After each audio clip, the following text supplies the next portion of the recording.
American പ്രസിഡന്റിന്റെ ഔദ്യോഗിക വസതിയായ വൈറ്റ് ഹൌസിന് സമീപം ഒരു വെടിവെപ്പ് നടന്നതായി ഒരു റിപ്പോർട്ടുകൾ പുറത്തേക്ക് വരികയാണ്. ശനിയാഴ്ച വൈകുന്നേരമാണ് വൈറ്റ് ഹൌസ് കോംപ്ലക്സിന് പുറത്തുള്ള 17-ാം സ്ട്രീറ്റും പെൻസിൽവാനിയ അവന്യൂ നോർത്ത് വെസ്റ്റും സംഗമിക്കുന്ന ഭാഗത്ത് ഒരു ആക്രമണമുണ്ടായത്. അമേരിക്കൻ മാധ്യമങ്ങളാണ് ഇക്കാര്യം റിപ്പോർട്ട് ചെയ്യുന്നത്. വെടിവെപ്പിൽ 2 പേർക്ക് പരിക്കേറ്റതായി അധികൃതർ അറിയിച്ചിട്ടുണ്ട്. ആക്രമണം നടത്തിയതായി സംശയിക്കുന്ന വ്യക്തിക്കും പരിക്കേറ്റിട്ടുണ്ട്. ഇയാളെ കസ്റ്റഡിയിലെടുത്ത ശേഷം ആശുപത്രിയിലേക്ക് മാറ്റിയതായും റിപ്പോർട്ടുകളുണ്ട്. ആക്രമിയുടെ ആരോഗ്യനില ഗുരുതരമാണ് എന്നാണ് ലഭിക്കുന്ന വിവരം. സംഭവ സമയത്ത് US president Donald Trump White ഹൌസിനുള്ളിൽ ഉണ്ടായിരുന്നുവെന്നാണ് അധികൃതർ സ്ഥിരീകരിച്ചിട്ടുള്ളത്. ഇറാനുമായുള്ള കരാർ ചർച്ചകളുമായി ബന്ധപ്പെട്ട ഔദ്യോഗിക പരിപാടികളിൽ ഏർപ്പെട്ടിരുന്ന ട്രംപ് സുരക്ഷിതനാണെന്നും അറിയിച്ചിട്ടുണ്ട്. വൈറ്റ് ഹൌസിന്റെ നോർത്ത് ലോണിൽ റിപ്പോർട്ടിംഗ് നടക്കുകയായിരുന്നു. അതോടൊപ്പം തന്നെ നിരവധി മാധ്യമ പ്രവർത്തകർ അവിടെ ഉണ്ടായിരുന്നു.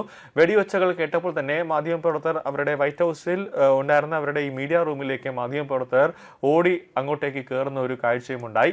സംഭവത്തെ തുടർന്ന് സുരക്ഷാ സേന പ്രദേശം വളഞ്ഞ് വ്യാപകമായി പരിശോധന നടത്തി.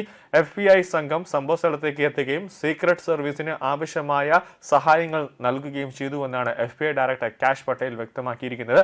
സംഭവത്തിൽ വിശദമായ അന്വേഷണമാണ് നടക്കുന്നത്. നിലവിൽ പ്രദേശത്തെ സുരക്ഷാ സ്ഥിതിഗതികൾ നിയന്ത്രണ വിധേയമാക്കിയതിനെ തുടർന്ന് വൈറ്റ് ഹൌസിലെ ലോക്ക്ഡൌൺ പിൻവലിച്ചിട്ടുണ്ട്. 1 മാസം മുമ്പ് വാഷിംഗ്ടൺ ഹിൽട്ടണിൽ നടന്ന വൈറ്റ് ഹൌസ് കറസ്പോണ്ടന്റ് ഡിന്നറിനിടെ സമാനമായ രീതിയിൽ വെടിവെപ്പ് ശ്രമം ഉണ്ടായിരുന്നു. ഇറാനുമായുള്ള ഒരു കരാറിനായി ചർച്ച നടത്തുന്ന ദിവസം പ്രസിഡന്റ് ട്രംപ് ആ സമയത്ത് വൈറ്റ് ഹൌസിൽ ഉണ്ടായിരുന്നു.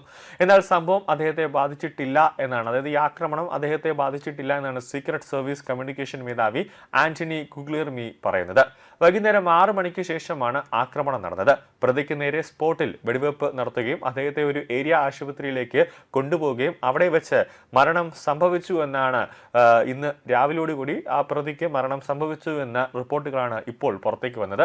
വെടിവെപ്പിനിടെ സമീപത്തുണ്ടായിരുന്ന വ്യക്തിക്കും സാരമായി തന്നെ പരിക്കേറ്റു എന്നാണ് സീക്രട്ട് സർവീസ് ഉദ്യോഗസ്ഥർ പറയുന്നത്. എന്നാൽ സീക്രട്ട് സർവീസിലെ ഉദ്യോഗസ്ഥർക്കാർക്കും പരിക്കേറ്റിട്ടില്ല എന്ന ഔദ്യോഗികമായ ഒരു സ്ഥിരീകരണം വന്നിട്ടുണ്ട്. വാഷിംഗ്ടണിന് സമീപം അസോസിയേറ്റഡ് ഫ്രാൻസ് പ്രസിന്റെ റിപ്പോർട്ടറെ പ്രദേശത്തേക്ക് പ്രവേശിക്കുന്നത് നാഷണൽ ഗാർഡ് സൈന്യം തടഞ്ഞതിനാൽ പോലീസും സുരക്ഷാ സേനയും സംഭവസ്ഥലം വളഞ്ഞു. 20 മുതൽ 25 വരെ വെടിവെച്ചകൾ കേട്ടുവെന്നാണ് ലഭിക്കുന്ന വിവരം. 79-കാരനായ ട്രംപിന് നേരെ 3 വധശ്രമങ്ങൾ ഉണ്ടായിട്ടുണ്ട്. അതിലേറ്റവും പുതിയത് ഏപ്രിൽ 25-ന് ട്രംപ് ഒരു മാധ്യമ പരിപാടിയിൽ പങ്കെടുക്കുന്ന സമയത്ത് ട്രംപിന് നേരെ ആക്രമി വെടിവെക്കുന്ന ഒരു സംഭവമാണ് ഉണ്ടായത്. ട്രംപിനെ ലക്ഷ്യം വെച്ചായിരുന്നു. അവിടെ JD വാൻസ് ഉണ്ടായിരുന്നു, മറ്റ് ഉന്നത ഉദ്യോഗസ്ഥർ ഉണ്ടായിരുന്നു. എന്നാൽ അവരെ ആരെയും ലക്ഷ്യം വെച്ചില്ല, ട്രംപിനെ മാത്രമാണ് ലക്ഷ്യം വെച്ചത് എന്നതാണ് ഏറ്റവും പ്രധാന കാര്യം. പരിപാടിയിൽ പങ്കെടുക്കുന്ന മറ്റ് അതിഥികളെ ഒന്നും തന്നെ ആക്രമി വെടിവെക്കുകയോ അല്ലെങ്കിൽ കൊല്ലുകയോ ഒന്നും ചെയ്തിട്ടില്ല. 2024 ജൂലൈയിൽ പെൻസിൽവാനിയയിൽ ബട്ട്ലറിൽ നടന്ന ഒരു പ്രചാരണ റാലിക്കിടെ ട്രംപിനെ ലക്ഷ്യം വെച്ചായിരുന്നു അന്നൊരു വെടിവെപ്പ് ഉണ്ടായത്. ഒരു തോക്കുധാരി ഒരു സദസ്സിനെ കൊല്ലുകയും അന്നത്തെ സ്ഥാനാർത്ഥിയുടെ ചെവിക്ക് നിസ്സാരമായി പരിക്കേൽക്കുകയും ചെയ്തിരുന്നു.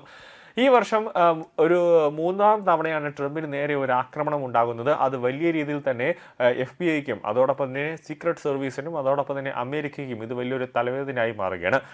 ഈ അമേരിക്കയെ സംബന്ധിച്ചിടത്തോളം ഒരു ഭരണാധികാരിക്ക് നേരെ തുടർച്ചയായി ഒരു വെടിവെപ്പ് നടന്നു കഴിഞ്ഞാൽ അത് ആ അമേരിക്കയുടെ ലോ ആൻഡ് ഓർഡർ, അമേരിക്കയുടെ സിറ്റുവേഷൻ കംപ്ലീറ്റ് തകർക്കുന്ന രീതിയിലേക്ക് മാറും. അപ്പോൾ അമേരിക്കയുടെ ഒരു നിയമം വെച്ചിട്ട് നോക്കുമ്പോൾ അങ്ങനെ ഒരു ആക്രമണം തുടർച്ചയായ ഒരു ഭരണാധികാരിയെ ലക്ഷ്യം വെച്ചുകൊണ്ടുണ്ടാകുമ്പോൾ ആ വ്യക്തിയെ ആ പദവിയിൽ നിന്നും, അതായത് പ്രസിഡന്റ് പദവിയിൽ നിന്നും നീക്കം ചെയ്യാൻ ഒരു റൂള് അമേരിക്കയ്ക്കുണ്ട്. അങ്ങനെ വരുമ്പോൾ അത് JD വാൻസ്, അതായത് വൈസ് പ്രസിഡന്റായ JD വാൻസ് അമേരിക്കയുടെ പ്രസിഡന്റായിട്ട് നിയമിതനാവും എന്നുള്ള ഒരു നീക്കുപോക്കുകൾ അവരുടെ ആ ഭരണഘടനയിൽ തന്നെ പറയുന്നുണ്ട്. അപ്പോൾ അതിനെപ്പറ്റി ഒരു ചർച്ചകൾ ചെയ്യണമെന്നാണ് അമേരിക്കയിലെ ജനങ്ങൾ ഇപ്പോൾ പറയുന്നത്.